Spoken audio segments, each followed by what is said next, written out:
मैं जुनैद खान मैं मौजूद हूँ उत्तर प्रदेश जनपद गाजीपुर विधानसभा जमानिया खिद्रपुर मथारे गांव में।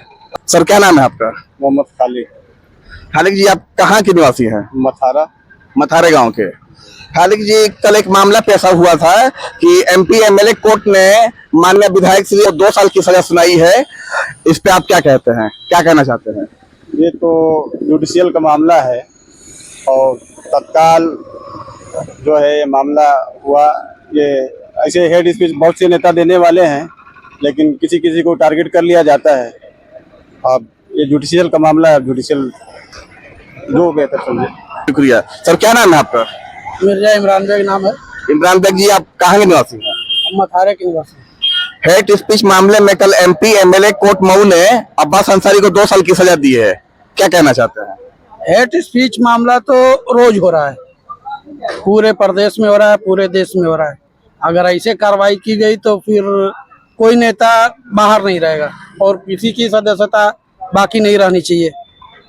हर एक आदमी अक्सर हेड स्पीच के मामले में आ रहा है। अब न्यायालय जो फैसला दिया है वो तो उसकी मर्जी है, उसका तो मान्य सर्वमान्य है, लेकिन ये टारगेट किया हुआ मामला लगता है। कहा जा रहा है कि उपचुनाव भी हो सकता है मऊ सदर सीट पे। अगर उपचुनाव हुआ तो सीट किसके पाले में पड़ने की उम्मीद है? हमको तो लगता है कि इन्हीं के पाले में आएगी, क्योंकि ये एक तरीके से विक्टिम दिखाई दे रहे हैं और जेल में रह के इनके पिताजी मऊ से कई बार विधायक हुए हैं। हमको तो लगता है कि इन्हीं की पार्टी जीतेगी, ताकि अभी उनका जो प्यार स्नेह है अभी बाकी है, इतनी जल्दी खत्म होने वाला है। क्या नाम है आपका? मेरा नाम लाल जी है। लाल जी किस गांव के निवासी हैं? मथारे। हेड स्पीच मामले में एमपी एमएलए कोर्ट ने अब्बास अंसारी को 2 साल की सजा दी है, क्या कहना चाहते हैं? ये सरासर गलत है। भाजपा टारगेट लिया है। ये मुसलमानों के स्तर से भाजपा जबरदस्त जो है हमला बोल रही है कि ये विधायक हैं, इसको सजा दिला करके जो इनका विधायकी रद्द किया जाए और फिर से उपचुनाव करके इस विधायक को हम भाजपा सोच रहे कि अपने कब्जे में ले लिया जाए। तो इसका मैं कड़ा निंदा करते हुए विरोध करता हूँ। पक्ष के नेताओं को टारगेट किया जा रहा है और अभी देखा गया मध्य प्रदेश के अंदर जो भाजपा का विधायक है, एक नेता भी है, और रोड पे जो है बहुत गंदा घिनौना काम किया। इसको तो जेल में होना चाहिए, उसके ऊपर फांसी होनी चाहिए। लेकिन ये नरेंद्र मोदी चुप्पी साधा हुआ है, इस पे कहीं चर्चा नहीं है। लेकिन जो यहाँ पे हमारे गाजीपुर जिले में अब्बास अंसारी जी हैं, इनके ऊपर टारगेट करके 2 साल का सजा दे करके इस जो है विधायकी को छीनने की कोशिश की जा रही है। अगर उपचुनाव हुआ तो ये सीट किसके पाले में पड़ेगी? ये सीट जो है वहाँ पे हमारी जनता है, आक्रोश में है, इन्हीं के पास जाएगी, बीजेपी के पास नहीं जाएगी। सर क्या नाम है आपका? हमारा नाम नसीम खान है। एमपी एमएलए कोर्ट ने अब्बास अंसारी को 2 साल की सजा देते हुए। देखिए साहब, आपका बहुत बहुत धन्यवाद कि आप हमको इस लायक समझे और कष्ट करके यहाँ तक आप आए हैं कि जो सही बातें आपको मिल सके। अब्बास अंसारी साहब ने जो भाषण दिया था, उस भाषण में भले वहीं से उठाते हैं सवाल, उस भाषण में कहीं नहीं दिख रहा है कि उन्होंने कहा कि भ्रष्ट अधिकारियों के खिलाफ कार्रवाई होगी, चिन्हित किया जाएगा। अच्छी बात है, चिन्हित होना चाहिए, आज भी होना चाहिए। भ्रष्ट अधिकारियों के खिलाफ कार्रवाई होना चाहिए। और मामला आया कोर्ट का, आप पूछ रहे हैं कि कोर्ट में जो फैसला हुआ है, ये कोर्ट में एफआईआर से लेके अभी तक जो कोर्ट ने फैसला दिया उसका हम लोग सम्मान करते हैं। लेकिन कहीं न कहीं ये मामला सरकार के दबाव में फैसला लिया गया है और एक साजिश के तहत फैसला लिया गया है, जो पूरे हिंदुस्तान को ये मालूम हो चुका है कि ये फैसला आगे इसके खिलाफ जो हाई कोर्ट बचा है, सुप्रीम कोर्ट है, और वहां से इंसाफ मिलेगी। और तो अगर उपचुनाव हुआ है तो ये सीट किसके पाले में जाने की उम्मीद है? देखिए, माननीय मुख्तार अंसारी साहब ने जो पूर्वांचल से लेकर के उत्तर प्रदेश में एक बहुत बड़ा मसीहा थे, मसीहा।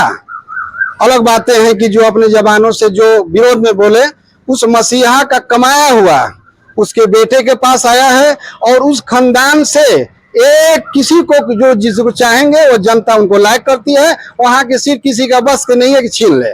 ये सत्य है, क्योंकि जनता देख रही है जुर्म पे जुर्म हो रहा है, जो वो जनता फैसला लेने पर एकदम तत्पर है। मऊ किसी पार्टी की नहीं है, जिसको चाहेगा वो अंसारी बंधु उसी के खेमे में वो सीट जाएगा, चाहे कुछ भी फैसला हो जाए।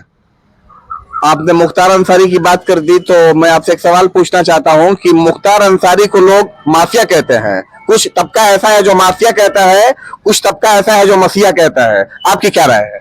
अरे साहब, ये तो साफ सुथरा बात है। जो देश की लड़ाई है, खानदान पूरा लड़ते लड़ते क्या वीर, ये जो उनके ये हामिद अंसारी साहब उपराष्ट्रपति रहे, क्या इनके खानदान की पहचान हिंदुस्तान को देना है? हिंदुस्तान की लड़ाई इन्होंने लड़ा है, और इस खानदान के साथ जो हो रहा है ये सही नहीं हो रहा है, ये बहुत अन्याय हो रहा है, क्योंकि इन्होंने देश का लड़ाई लड़ा है और लड़ते रहेंगे।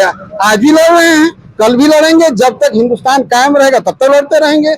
ये उनके लिए कोई मसीहा माफिया नहीं, मसीहा है। चाहे किसी वर्ग का मामला हो, बार रात को कोई दरवाजे पर गया हो तो मुख्तार अंसारी उसके आंसू पोंछने का काम किए हैं।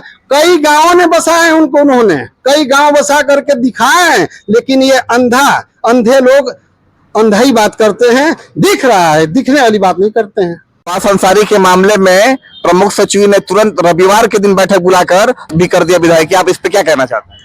बहुत बहुत धन्यवाद आपका। आपसे फिर दोबारा उम्मीद जगी है कि आपने सवाल किया है।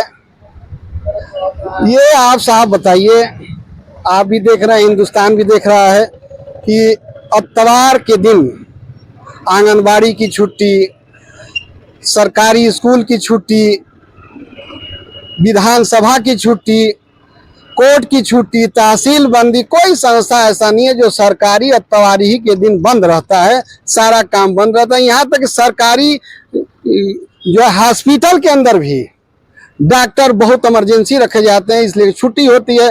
कौन सा ऐसा बहुत जल्दीबाजी था कि माननीय प्रमुख सचिव जी को विधानसभा में बुला करके और तत्काल उनकी सदस्यता को रद्द किया गया? ऐसी कोई इमरजेंसी तो नहीं दिखा, फिर सोमवार आता। लेकिन कहीं ना कहीं FIR से लेकर के आज तक और यहाँ रद्द करना एक साजिश है, जो सरकार की सोच है, अपने सोच के हिसाब से जो कर रही है। क्योंकि अब ये है कि जल्दी सदस्यता रद्द कर दीजिए ताकि ये हाई कोर्ट न जाने पाए। अगर हाई कोर्ट जाएंगे तो कहीं हाई कोर्ट, उच्च न्यायालय, माननीय उच्च न्यायालय ने हमेशा इंसाफ दिया है, फिर इंसाफ मिल जाएगी इनको। तो इसलिए फैसला बहुत फास्ट लिया गया है, एक बहुत बड़ी साजिश है।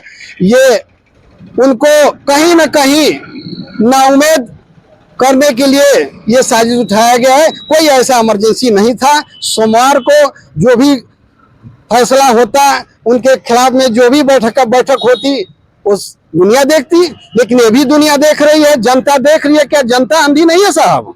ये जनता देख रही है। हो क्या रहा है? एक ही टारगेट किया जा रहा है।